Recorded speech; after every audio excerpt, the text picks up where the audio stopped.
Hello everybody, it's Wyvern here with another bit of Total War Warhammer 2 Quick Match gameplay. This time around we are on the Southern Chaos Wastes and we are in a bit of a Dwarf versus Empire matchup.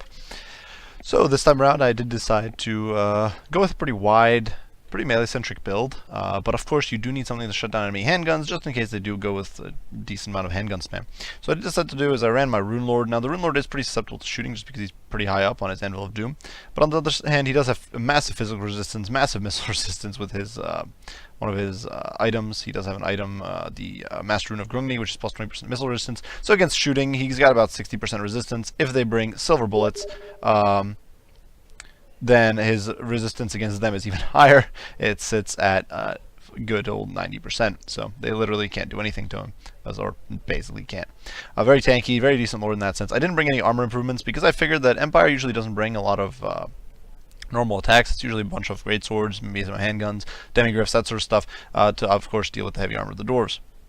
Alongside that, of course, I did bring Forge Fire for that extra armor piercing damage because I'm going pretty great weapon heavy. I did bring Rune of Hearth and Home, of course, immunity to psychology. Locus of Power for that magic resistance, because of course Empire can bring a lot of magic damage. Rune of Wrath and Ruin for the damage and slow, and then finally Master Rune of Negation for the ward save. So all in all, pretty solid comp on there on the Rune Lord. Alongside him, two Thanes, basically there for the Tormentor Sword, but also to help the low melee attack dwarves in the front line, especially the Longbeards and Dwarf Warriors, perform a little better against enemy infantry by giving them the Master Rune of Stromny Redbeard, which is plus 5 melee attack, and that'll really help the Dwarf Warriors, and of course it'll even help the Longbeards, who actually only have 30 melee attack, which is not that great. Most of the great weapon infantry do have a higher melee attack than that. And of course the Tormentor Sword just for that freeze, and the debuff to melee attack, which is great, so even against great swords, even if your opponent doesn't bring a lot of cav. The Goblobber is back here, ready to provide some artillery fire and some discouragement. It's usually pretty good at breaking apart enemy artillery batteries very quickly because it discourages the crews and the crews route off, and it can settle any artillery issues pretty quickly. A unit of Dragonback Slayers, only going with one this time around rather than the usual double group of Slayers. But these guys, of course, very good. They have that awesome slow debuff, and do make units vulnerable to fire, though that's fairly irrelevant unless they're being hit by miners here. Then I do have miners with blasting charges here, ready to throw some satchel charges, and they are backing up the unit of P-Gate Guard in the center, who do, of course, have armor sundering, magic attacks, immunity to psychology. They're just a very, very tanky, very powerful unit. And, of course, they are being buffed by the Rune Lord, and they're just a very, very powerful unit. I'll trade the great swords very, very efficiently. And then out here, zoning my opponent away is a whole clump of rangers. I was kind of figuring that if I can catch some outriders, I can delete them. And if I can pepper down, say, enemy flagellants or shooting, that kind of stuff, these guys will do a good job. They have bronze shields, so they're very cheap, yet can outtrade enemy shooting, and that's really the sole purpose I brought them here. So immediately we're going to have a pretty quick skirmisher engagement. These outriders are going to be in for a very rough time because, of course, these rangers are all in position to shoot. I did position them up on the high ground so they have early shots, and these rangers out here on the flank will turn shortly in open fire. Now, outriders with grenade launchers might seem a little strange. They don't have armor piercing, at least not on paper, on their shooting. They actually do a decent amount of armor piercing damage per shot, and it's explosive. And the dwarves, of course, have very tightly packed ranks. So with 14 high explosive damage, armor piercing, plus some normal explosive damage, these guys will actually do quite a bit of damage to, say, Longbeards or Dwarf Warriors, if they can just catch them and get some good volleys off on them. For my opponent's troops, he did bring Volks over here on the Volks Wagon. With banishment, he can definitely break up my troops a decent amount, though thanks to that extra magic resistance, it's not going to do as much as it would normally. He does have self-sustain in the form of the Jade Griffin, some good AoE melee attack buffs, AoE bombardment with Grand Soulfire, though once again my magic resistance is pretty high. Grand Shield of Faith, he's kind of like a Rune Lord, honestly, but in some ways worse, some ways a little better. On the other flank, my opponent does have some demigriffs. These guys are, of course, very decent against dwarves. You can see these poor outriders are having a very bad time of it. They've already lost a model, and they're probably going to lose more. They just lost 5 to a shot from the Goblobber. My opponent did bring a Hellstorm rocket battery, which is shelling away at me, and then he has a very interesting mix of kind of shooting in the back. 2 units of Quarrelers, which are a strange choice against dwarves, though they can definitely break up Slayers very effectively, and much more cheaply than, say, handguns.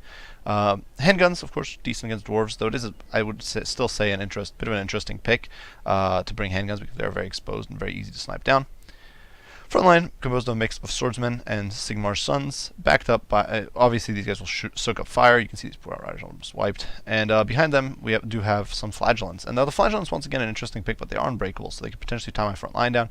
While my opponent's shooting his demigriffs, Volkmar, and his Hellstorm rocket battery do a lot of damage. Finally, my opponent did bring a Light Wizard with only the Net of Mintok, and not even a Power Stone. Net of Mintok is a bit of an interesting choice against dwarves, and I'm not entirely sure why that is, but why my opponent decided to bring it, but he did, so let's see how it works out. Right off the bat, you can see after those first ill-chosen volleys, I do decide to shift target and open fire on the use my Goblobber to open fire on the Hellstorm rocket battery, and my opponent has decided to simply push into me because, of course, he can't really trade with me. His Outriders have already been routed off, and they might not be coming back. Actually, they're just taking so much damage. And you can see the Hellstorm rocket battery is actually dropping. You can see his leadership just tanking, dropping below -4 for a second there, though it does barely stabilize, just wavering for now.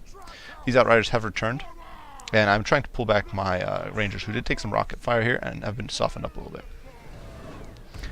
These Rangers over here are trying to be a little cheeky, get some shots in on the flagellants, because of course if you can whittle down flagellants, they'll do pretty well. One of the interesting things is that I do believe the Volkswagen has actually been buffed. It used to have, I do believe, 50 armor.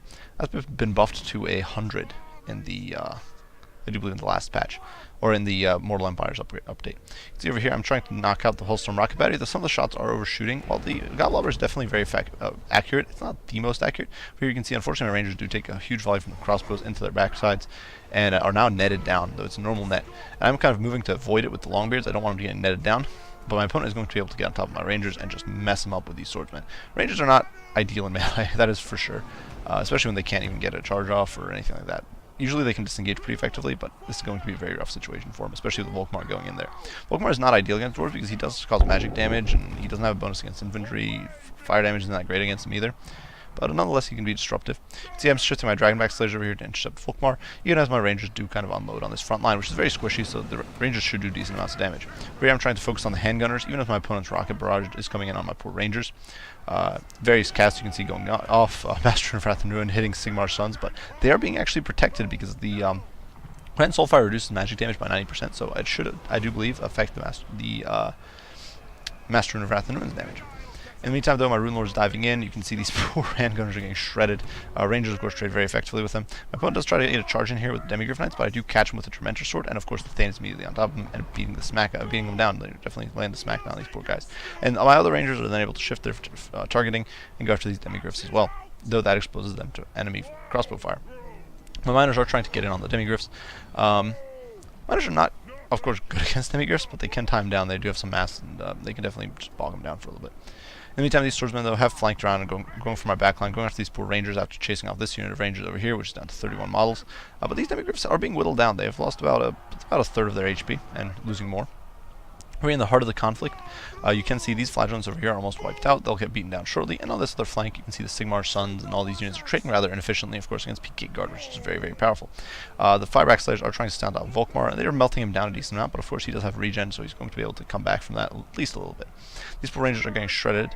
And you can see the Goblobber has been kind of attacked and damaged a decent amount by the Demigryphs, but my opponent doesn't want to keep him tied down against Miners and Thane, so he does decide to pull him back. Now my other unit of Portallers is able to start getting rear shots on these swordsmen, which should do some decent amounts of work. My Thane is engaging Volkmar and has actually managed to root him down with the Tormentor Sword, which allows then my other Thane to go in. Now the problem is that Volkmar's armor, because it's gone from 50 to 100, he's much less susceptible to Quarrel or Fire now, which only does, I do believe, 4 armor-piercing damage per shot. You can see, though, over here, the good old Slayers are just charging in against the Volkswagen and getting some pretty crazy attacks here. It has very low melee defense, so if it gets bogged down by Slayers with their massive bonus against armor, they will tear through it very, very quickly, and you can see it's just dropping by hundreds of HP with every hit, basically, or with every series of hits. Over here, another net has gone down, netting down these troops for just a little while longer, but now they are unnetted last second, and that is going to allow me to collapse on Volkmar's Chariot.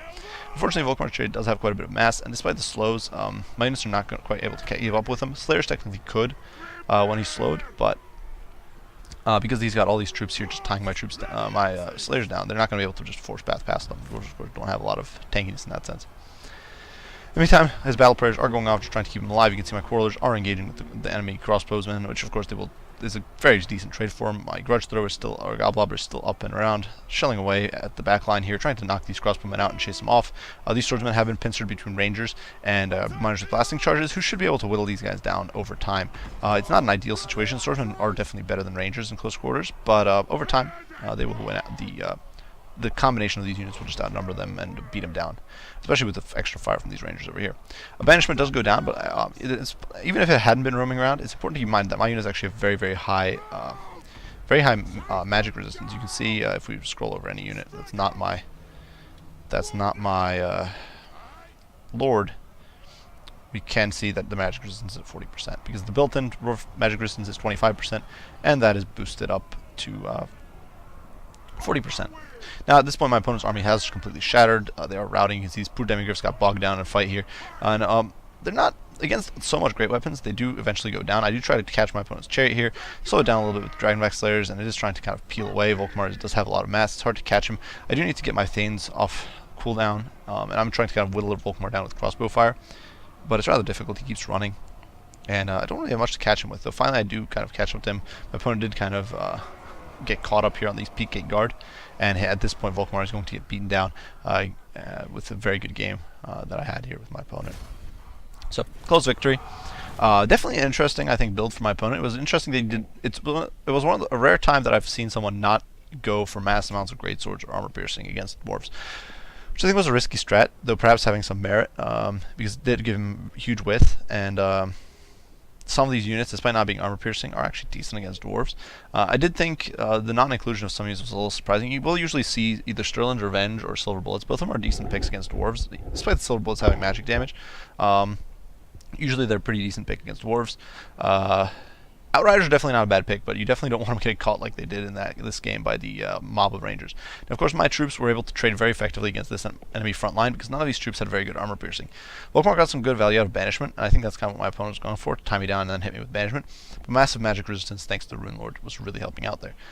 PK Guard traded very well. The Long Range did really well. I don't really use... I know a lot of players recommend using the Regiment of Renown Longbreeds with weapons, the Grumbling Guard, but personally I find that they're rather expensive for a Vigor aura that is often not hitting your troops, because it's kind of hard to get them. Oftentimes you'll be fighting over a wider frontage, and I find that oftentimes you won't be hitting more than one or two of your units. But otherwise, definitely, Rangers did okay. The Goblobber, of course, paid for itself. The Goblobber, despite costing, it only cost 900, and for that crazy Discourage effect and very good accuracy, it managed to rout off the Hellstorm rocket battery and then to keep disrupting enemy backline troops. So it got more than earned its value back. So let's get into my opponent here. I do hope you guys enjoyed the video. If you did, be sure to leave a like and subscribe down below. If you have any comments, criticism, any questions about the game or anything like that, be sure to post them down in the comments. I will respond as soon as I can. As usual, guys, I do appreciate you all for watching, and I will see you all in the next one. Wyvern out.